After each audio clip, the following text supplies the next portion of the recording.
Jam family, thanks for rocking with us on this Wednesday morning. It's time for Deep Dish, everybody. You know what it is. It's a part of the show where we can go deep on a topic or dish about ourselves, whichever, either, or both. Coming off the heels, though, of this controversial Leaving Neverland documentary, we learned that R. Kelly sat down for another interview, his first one, that is definitely garnering a lot of attention, and people are talking about this one, you guys. So it's his first interview post all the scandal coming to light here and the charges that have come his way. He sat down with Gayle King. Take a look at just a snippet here.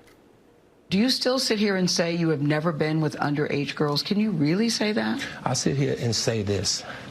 I had 2 cases back then that I said in the beginning of the interview that I would not talk about because of my ongoing case now. Okay. Right? Okay, fair enough. But I will tell you this.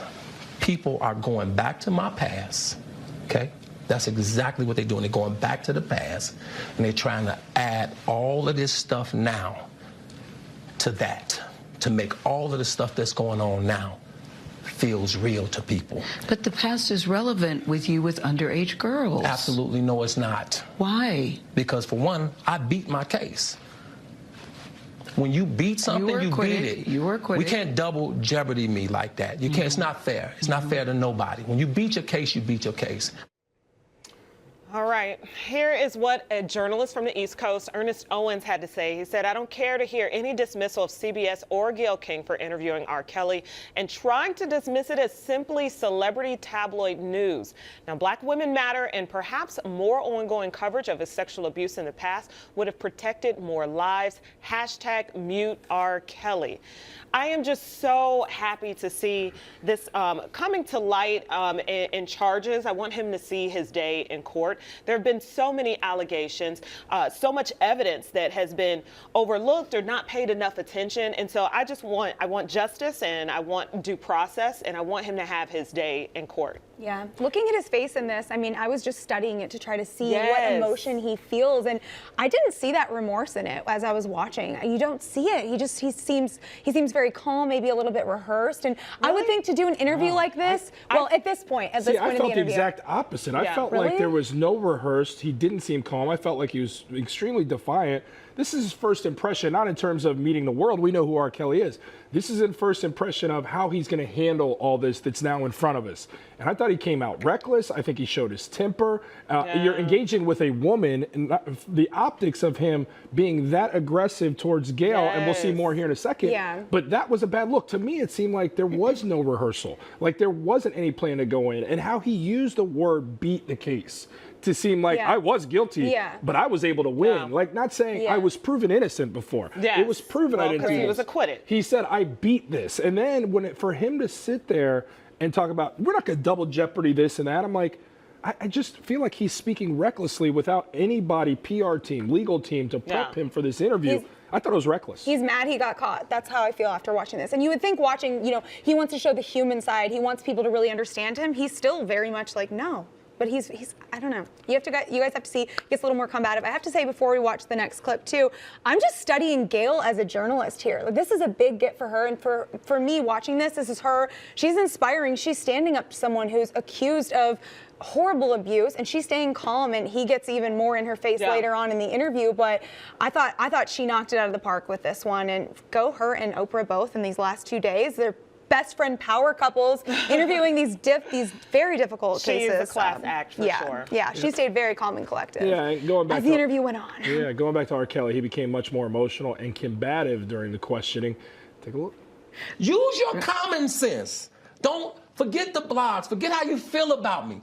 Hate me if you want to, love me if you want, but just use your common sense. How stupid would it be for me to, with my crazy past and what I've been through, right now I just think I need to be a monster and hold girls against their will, chain them up in my basement, and don't let them eat and don't let them out unless they need some shoes down the street from their uncle. Robert, stop it. Y'all quit playing. Quit playing. Robert. I didn't do this stuff. This is not me. I'm fighting for my life.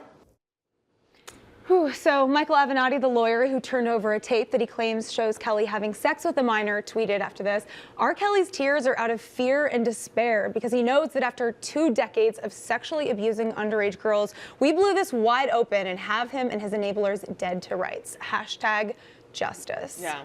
So everybody knows about the unlawful marriage to singer Aaliyah when she was 15 years old, and everyone knows about the infamous sex tape, which he was acquitted for. It took 6 years to go to trial.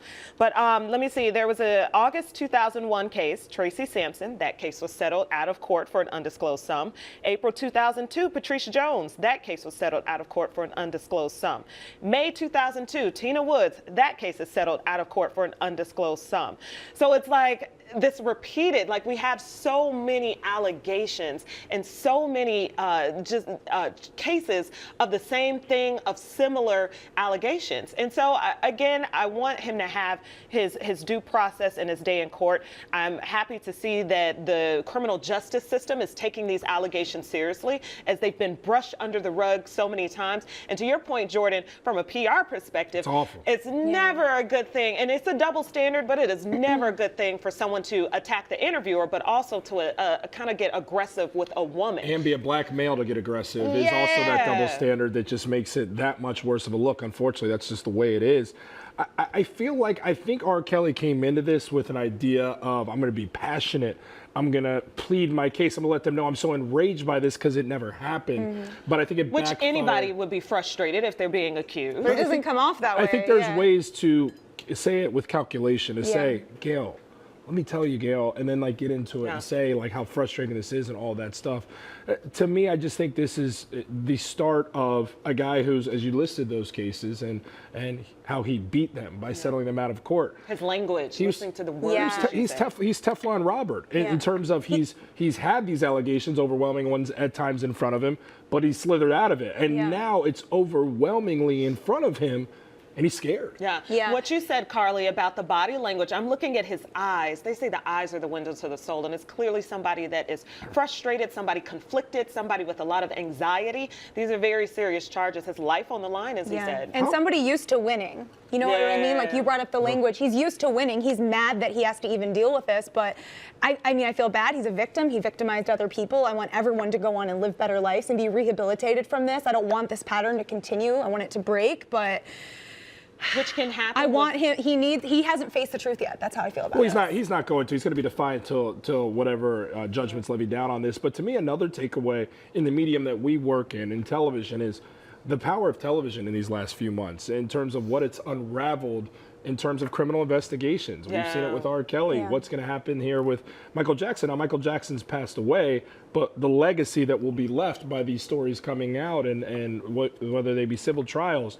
Television has a power, much like social media has a power, so people can make a difference by making their voice heard. These were a lot of victims here with R. Kelly that for so long were muted or were quiet or were scared, much like potentially with the allegations, and that's all they are with Michael Jackson, with the allegations there, but people feeling strong enough, it's not for us to decide if it's true or not, but to at least come out and share their story and then let the legal process handle itself. So I just think if I'm R. Kelly's legal team at this point, seeing, and we still got more to come from Gail today, I'm saying, hey, after this Gail interview, Robert, you're not talking to anybody. Yeah, this is tough. And I do have to get on the soapbox of what you're saying about the power of the media. Just as a journalist, it can be dangerous. Yeah, it can. Yes, and that's why you keep hearing me say, I want the truth. I'm not pro R. Kelly.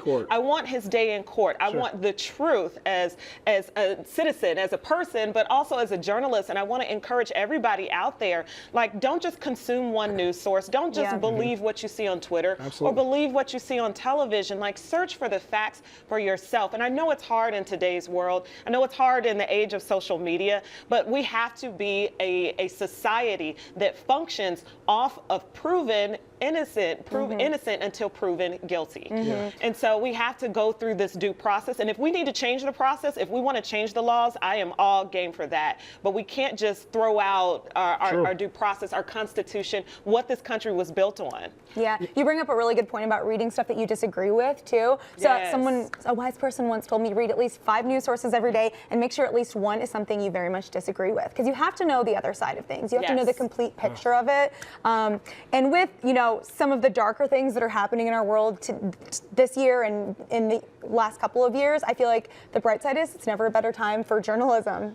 These journalists are going out and getting these interviews, and it's important to tell the truth. It's essential to democracy, Yeah. in this whole Donald Trump age of where people are shaming journalists and reporters and they're Fake attacking news, them. yeah. And, for credible news sources, for people that have spent their entire lives building up their credibility and trying to bring the truth to the public, we can't get away from that. We need this for our country, for democracy. Yeah, You said it. and going back, and that's why I'm very much like you guys, like everybody probably out there listening, curious to see the remainder of the Gayle King interview with R. Kelly, because there's an image that's been circulating all over Twitter where R. Kelly's standing demonstratively over Gayle King, probably trying to plead his case. Yeah. And you see an arm holding R. Kelly back. I don't believe it's him lunging at her. I just think it's him probably getting very much worked up. The PR, the legal team, whomever's there, management saying this isn't the best look. So this thing's going to get more explosive, the interview that's coming, that's going to air the rest of it today. And it'll be interesting to see. To me, I feel like by the time that interview's over, we're going to feel like, man, R. Kelly, you did way more harm than you did good for yourself in terms of the court of public opinion. Yeah, it's tough. I'm frustrated. Yeah. I'm frustrated. I just want the truth. Yeah, absolutely. And the victims, they especially want it and they deserve it. And due process, like we said, democracy. Yeah. We live in a country where that will be delivered down. So we'll see how that looks.